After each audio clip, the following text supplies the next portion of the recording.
So this article here is written by Patricia Park, a Korean American born here in New York City. And I read the article, and you can sense the frustration in the words she uses. Uh, she starts out with the title, "I'm done being your model minority." Let me supposed to hear "Stop the Hate." And she writes, "Growing up in New York City, I learned street smarts early. I kept my head down, my money in my sock, and my mind on my business. At 12, I started riding the subway alone. And in high school, I commuted 4 hours a day from Queens to the Bronx. When a classmate was slashed in the face by a stranger at our school subway stop, I still took the train home that day, and every day after. It takes a lot to faze me, and yet, as an American of Korean descent, I now fear for my life and the lives of those who look like me. The New York Police Department reported 131 bias incidents against Asians last year, up from 28 in 2020, right? And 3 in 2019. That increase doesn't account for last week's most recent spate of hate. Police officers arrested a man and charged him with assaulting 7 Asian women in a 2-hour spree in Manhattan, during which he allegedly punched or elbowed most of the women in the face and shoved one to the ground. And of course, not all attacks on Asians are recorded as hate crimes. In the past couple of months, Christina Yuna Lee was followed into an apartment building in the Lower East Side and stabbed to death. Michelle Goh was shoved onto the subway tracks in Times Square, and Yao Pen Ma died following months in a coma after he was forced to the ground and beaten about the head in East Harlem. Of these, only Mr. Ma's murder was labeled a hate crime.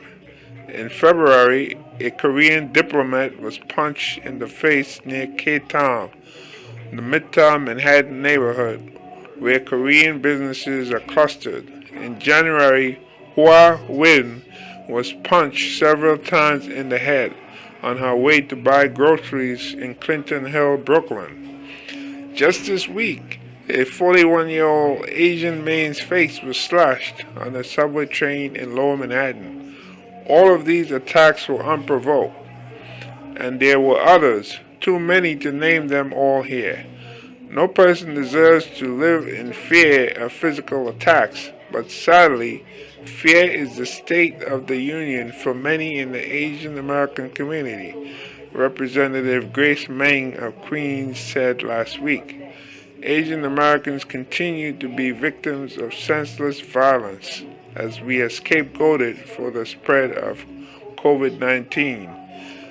I suspect that many more crimes and aggressions against Asians go unreported, in part because of language barriers or immigration status, but also because of a cultural phenomenon that is intuitively understood in our communities. It's the fear of disrupting our model minority reputation. My Korean immigrant parents often told me when I was growing up, don't make trouble. We are guests in this country. Never mind, never mind that I was born here and that my parents are Americans too. Racism in this country is multifaceted, affecting each ethnic or religious group differently. When Asians are attacked, we are expected to respond the way we have historically. Stay quiet and keep working. Heads down. As so-called model minorities, we excel at masking our pain. Every Asian in America can recall incidents of verbal taunting or stereotyping, times we have been asked to make ourselves smaller. Some have experienced physical aggression or violence. Letting these incidents go unchecked, be they microaggressions or far worse, sends the message that our lives are less valued. Dehumanizing the population in subtle ways emboldens some members of society to attack in more harmful ways. I'm tired of how Asians in this country are treated, pushed around literally and figuratively. This is why I've decided I'm done being your model minority. Throughout school and my early career, I used to play along with the expectations of Asians. I was grateful for every opportunity, and my parents worked too hard, bagging groceries 7 days a week because office jobs were not available to them, for me to mess up. At one job in publishing, I was assigned to the math and science books that no one else wanted. I took all of them on without protest. Even when I stopped conforming to these expectations, I found that others still wanted me to adhere to the model minority stereotype. I started to realize why my parents had advised me to not make trouble.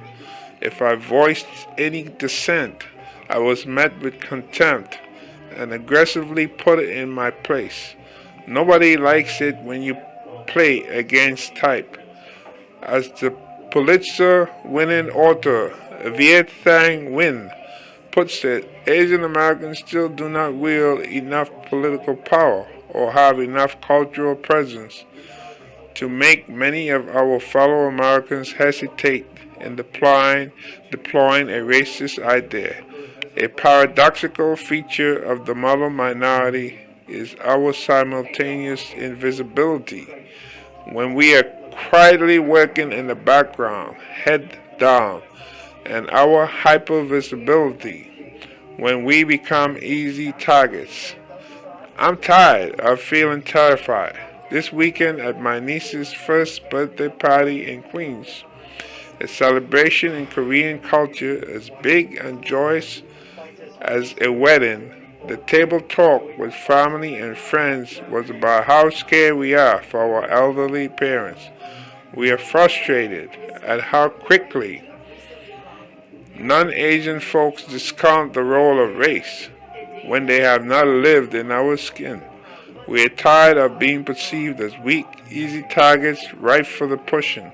We, especially as Asian women, feel threatened and helpless and silenced. We are starting to push back. Asian American female business owners are confronting racist and misogynistic threats from trolls online. In New York City, advocacy groups are calling for citywide action and legislative change to combat bias against Asians and others. Head down and mouth shut is no longer an option for many of us. We need voices, both Asian and non-Asian, to speak out. We are starting to realize that the bystander effect, seeing something but saying nothing when we witness incivilities or worse, is as dangerous as the attacks themselves. On the F train leaving Brooklyn, I recently saw a scuffle over an open seat in which a woman pushed an elderly Asian woman who barely cleared 5 feet and out of her way with both hands. The older woman staggered back.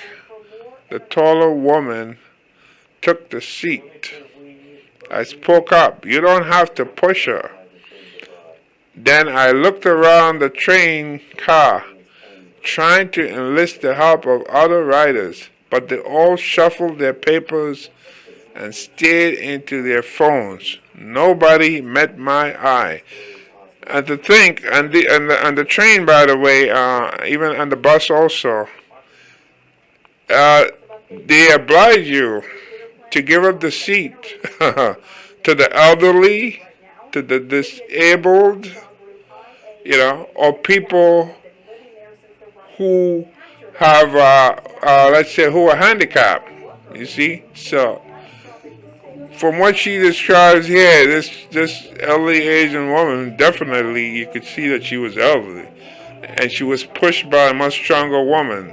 You know, so according to the civil rules of the subway and the MTA, whether you're on the bus or the train, you should please give up your seat to somebody who is elderly, somebody who is probably like physically handicapped, disabled, or in one of those categories. But this is the kind of stuff that goes on. You see? And she's right. She said I spoke up. You don't have to push her. Then I looked around the train car trying to enlist the help of other riders. But they all shuffled their papers or stared into their phones. Nobody met my eye. You see? Nobody would speak up.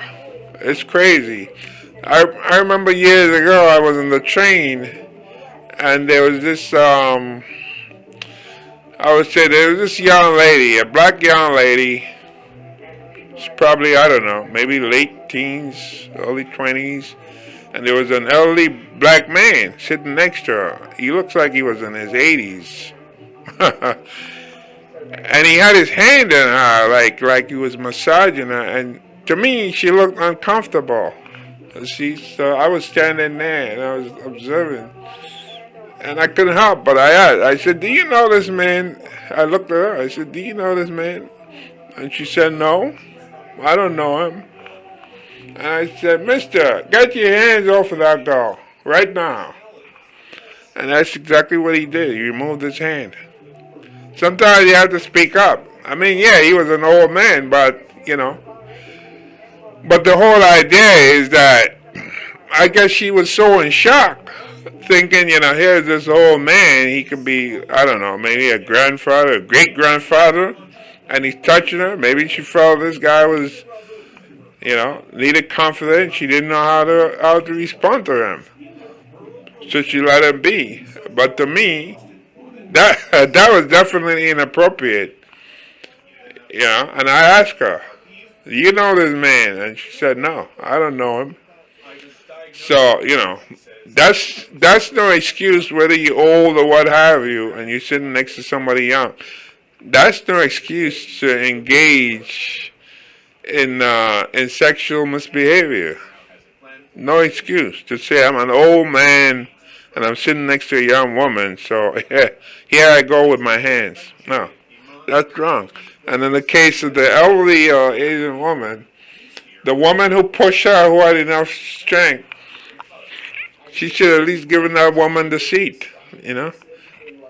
That's the rules of the transit system. You give the seat up to somebody who's elderly, somebody who may be pregnant, somebody who has children, like kids, for example. You give the seat up. Now on the bus, there's certain like at the very front of the bus, some of the seats are reserved for people who are like handicapped or elderly, and they specifically states that. However, you can sit there, but if somebody comes on in a wheelchair, what have you, then the driver will have to get up. But if somebody is elderly, that's very different from somebody who is handicapped. The driver doesn't really have to get up to tell you that, but you should know that if somebody is elderly and needs that seat, and you sitting in a seat, and you're like 22 years old or something, you should get up, And as I mentioned, if you like 22, when I was in Mexico back in December 2020, I had to write. They have this bus like a double decker like, and the thing is, well, I wasn't familiar with it because I was like new there, just got there, and I went upstairs. I figured, I could see outside and so forth, and I want to get up at a certain point. By the time I got downstairs, the door is closed, and I asked the driver, and he told me it closes after 5 seconds. The door is closed. And I said, well, that's not right. And I wrote, yeah, I actually wrote I guess one of the people, I guess I reached in customer service, and she wrote me back in English, not in Spanish, and I complained. And I said, well, you know what? You're discriminating against older people, like men, older men, for example, because it's like the policy is that at the bottom level of the bus, only like women and children can sit there, except like in the very front for like if somebody's like handicapped, then you can sit in the handicapped area. But if you upstairs, you have to make it downstairs in time. And I saw one young girl, she must have been in her early 20s. She fly down that stairs in no time, and she ran out the doors just in time, you know. But see, when you're older, you can't really do that. And the lady from customer service wrote me back, and she said, well, no, we don't discriminate. So we kind of went back and forth. I still have the letters. I still have the emails. So we kind of went back and forth, and they said, yes, you do. I said, lady, if I were like 22 years old, we wouldn't be having this discussion, you know? Yeah, that's true. If I were 22 years old, I would be able to run down those stairs, because I remember when I was 22 years old. I would be able to run down the stairs. When I was 22 years old, I had no problem walking up the subway steps, you know? Yeah. The subway steps are later on. Now I find, oh my goodness, these steps are really something, and to walk up. So as you get older, you feel the difference in your body. When you're young, it doesn't really matter. Yeah. So people have to be able to accommodate, and I think, and I wrote, and I said that's wrong. You have some of the women who's sitting down on the first level of the bus. Some of them in their 20s, like mid-20s.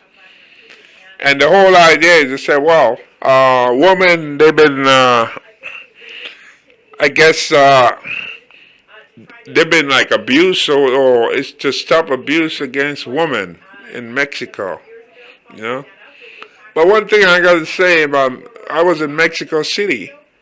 Mexico City is much safer than New York, you know. All the nonsense you see going on in New York, like in the subways and so forth. When I was in Mexico City, every subway station in Mexico City has police. Police at the entrance where you swipe your ticket or whatever to enter, and police on the platform when you go in. Also, they have it like a separation when you enter, like men would enter like one area, and women and children would enter another area. Of course, when you get in the train, it's different, you know. But that's how it is. And some of the buses, they're police at the bus stop, and police sometimes ride in the bus. I know we see a lot of stuff coming out of Mexico, and people say, geez, I can't live there, you know. The stuff that's going on, and the cartels, and all this stuff like that with the drugs and bodies hanging from overpass. But not all of Mexico is like that. In Mexico City, where the seat of the federal government is in Mexico City, it's very, very different. I mean, you can walk out 2, 3 in the morning, and you don't have to really worry. That's one of the safest parts of Mexico. So this is what kind of annoyed me, because I was saying to myself, well, I wrote back and I told the lady in customer service, I said, your city is much safer than mine, where I live, which is true. Because look at the crazy stuff that happens in New York, like the Thai model who was out late one night. She went to see some singer, a rap concert or something. Guys raps in Thai, and some guy robbed her. I think it was a 34th Street, one of those streets. He robbed her. Then you have these incidents like the woman being pushed down at 42nd Street, there, Times Square, pushed her at death. Then you have, lots of incidents. People being robbed, people being, assaulted, people being stabbed. Every day you see something crazy going on in subways. In Mexico City, you're not going to see that, because in Mexico City, there are police at every station. Every station. And the Mexico City subway system is not a small system. It's not like it's only, like some places you may only have like 10 stations. No, it's not like that. There are different branches to it. And it goes out quite a distance, because I rode with it. Like I went like way out one time to a completely different area with it. And at the very end, there are police there too. There are police everywhere. From what I heard, they got like about 100,000 police, which we don't have. You see, we don't have that here. So they have police everywhere. And I was, there's a park near, there's like a building there, like the Beautiful Arts Building. And it was a Sunday. And there were like police, like every 10, 15 feet you walk, there was like a police officer standing there. It's hard for a criminal to commit a crime and expect to get away. Like all the stuff that you see happens in New York City, where you have like people committing crime, and then they say, yeah, we got this in camera, and we're looking for this person. No, in Mexico City, it's not like that. In Mexico City, if you commit a crime, the police are going to get you right there. They're not going to be looking for you. They will have you. That's the difference over there. They're going to have you. You can't expect to commit a crime and expect you're going to run away, and then the police are going to be, looking for you. Sometime later, they're going to catch you. Like the guy who beat up the Thai model. I think it was in November last year. And they didn't catch him until after a while, because they had him in custody for another crime he committed. They didn't even realize they had him and so forth. No. All these subways we have, you have no police in them, Nothing. You go down in there, you are your own mercy, and sometimes it depends on the jobs you have. It's crazy. Somebody sent me an email the other day, and she spoke to me about a job at Rikers Island. I don't even want to get into that, because that would take me off in another tangent, because I worked over there years ago to work like in the clinics. And the shift is like from 4 p.m. to 12 a.m. So can you just imagine me getting out from Rikers Island, right? This is where the prison, the local prisoners in New York City, the big prison on the island, across from LaGuardia Airport. You getting out that time of night, and then to get from the building you're working in, you have to get to the main gate, and you have to wait on a correction officer's bus to bring you to the main. And I know, because I worked there like maybe 20 years ago, so I know what I'm talking about. So you have to, unless you have your own car and you're driving, then that's different.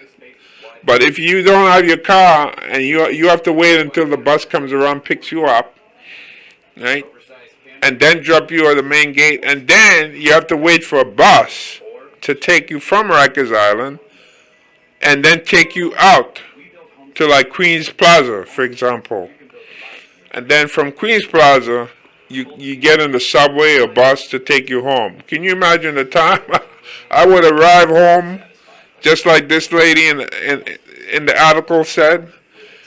She used to take, like, it used to be like 4 hour trip going to school to the Bronx, I guess from, what was it, Queens or Brooklyn, where she lived?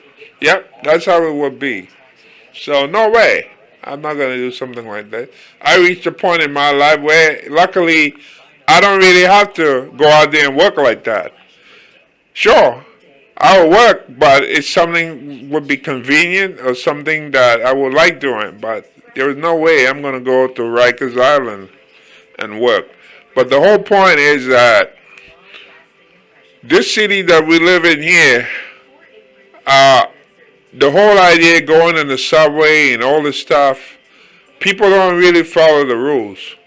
If somebody's elderly and you're tall and strong, you're not going to push an elderly person just to get a seat, knowing fully well this person is elderly and they have to be standing there. Whether the person is Asian or not, it really doesn't matter.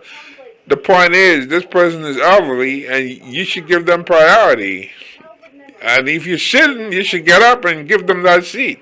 That's the way it should work. Unfortunately, we live in a time and in a city where might makes right. And that's what it really comes down to, sadly.